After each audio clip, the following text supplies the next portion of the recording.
think I could use this for a crystal. Not that one or that one. Okay, I'm gonna use this one as an example. Trying to think any more I could use. This one's a little too big. All right, so I'm gonna show you how I make a crystal wand from this stick here. And here's an old stick here. Let's see if we can chop this one up. I'm just gonna cut it there. Maybe I dissect it later. It's an old stick here. I take this with me. I think anything else I could probably use for a small crystal. Take this one and this one. Maybe even this one. Alrighty, I think I got some stuff to use. So let's take them aside, dry them up, and clean them up. Okay, this is not my normal lab, but I usually make LED gloves, but a lot of people was asking me, how do I do the crystals? And I use hot glue. So these are glow-in-the-dark hot glue that you could get from Amazon. I can't find them at Walmart anymore. So you see I use a black light, and you should be able to see it glow in the dark a little bit. Alrighty, a lot of people have been asking me, they want to know how to make a wand.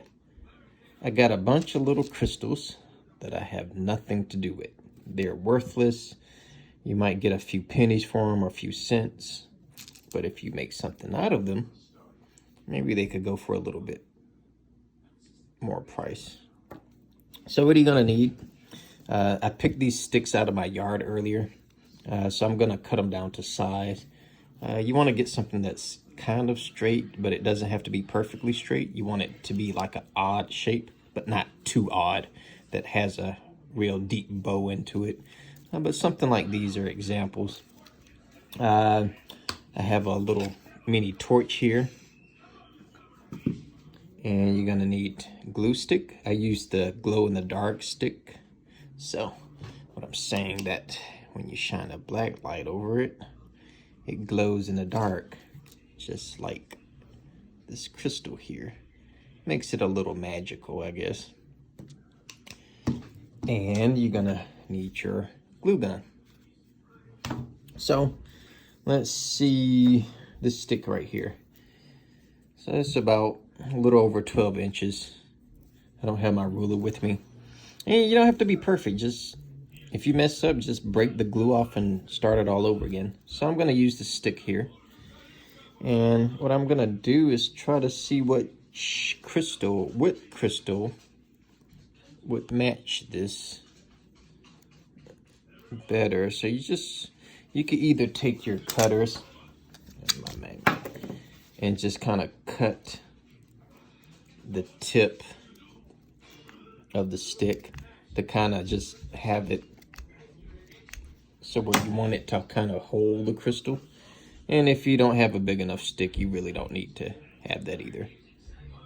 So I'm gonna do something like this. I'm not sure if I want to use this crystal yet, so we're gonna put this to the side as a candidate. I got another crystal here. Sometimes you get those crystals that got those little slants in them, and sometimes you get the crystal that's kind of flat here, or got a little rigid side. And if you want it to be flat, you can, use a power tool to cut this off. I have a wet saw that's outside, so if I wanted to flatten this out, I could, but I don't necessarily need to. So let's see how this crystal would look. Would this be cool for this stick? And let's say if it's too big or too small, let's play with it anyway. So I'm gonna I'm gonna do here, just hold it in place. Take your glue gun, and be careful, it's hot. And you're gonna kind of break off the strings here. So I'm just using this. You want to straighten the crystal out as best you can, and just use a little bit of the glue to kind of touch the wood and the crystal at the same time. So you're building a base pretty much. So I'm just gonna let that dry for a little bit until it holds on its own. And it doesn't really take long. You could kind of blow on the glue to cool it off unless you have a fan. And you can see I just applied just a little bit of glue, not a lot. And let's see, I'm gonna wiggle the crystal a little bit to see if it's holding. And it's holding. And you kind of just inspect it. Look around. See if you like it, if it's in the position you want it to be in. So I'm just rotating it, looking at it. If you don't